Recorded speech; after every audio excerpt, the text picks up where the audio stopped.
Më direkt, nëse nesër, pas ta përfundoj mandatin Vjosa Osmani, vendos që të kthehet në LDK, sa të gatshëm janë anëtarët e LDK-s që ta mbështesin atë?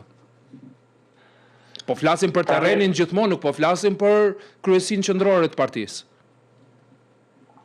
Tani ky është një proces politik që paraprihet përmes bisedave, konsultave me njerëzit, me strukturat, ky që gjithmonë po flas për degën e LDK-s, në veçantë me kryesinë e degës, me anëtarët e kryesisë, me deputetët që i kemi të deleguar nga dega jonë, me degët, me secilin veprimtar të ri e vjetër që angazhohet për fuqizimin e LDK-s. Dhe unë besoj që LDK-ja ndeqan, ashtu si dhe në gjithë Kosovën, në funksion të deklarimeve të kryesisë qendrore apo të kryetarit Albigjiku, besoj se bashkimi politik i së djathtës është i mirëseardhur edhe për neve në Deçan. Po mirë, nëse mbetet kështu me 10 kandidat për t'i votuar për deputet, personalisht, si sekretari i degës LDK-s në Deçan, do ta kishe futur në top 10 për ta votuar Vjosa Osmanin?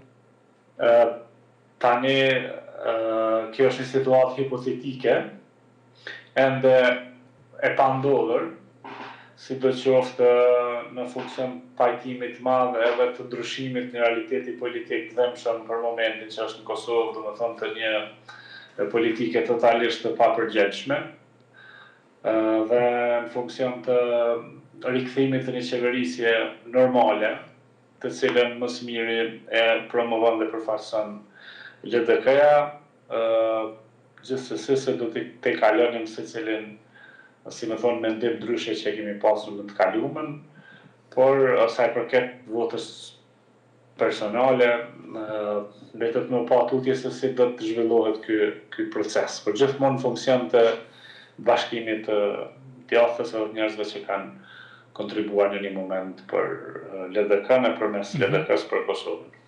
A do të ishe pajtuar që LDK-ja ta propozojë ta mbështesë Vjosa Osmanin për presidente? Ky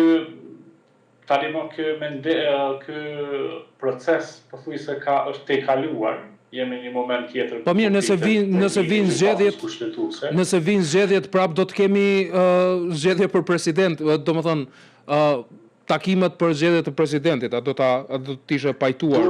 Duhet me i pa rezultatet e zgjedhjeve.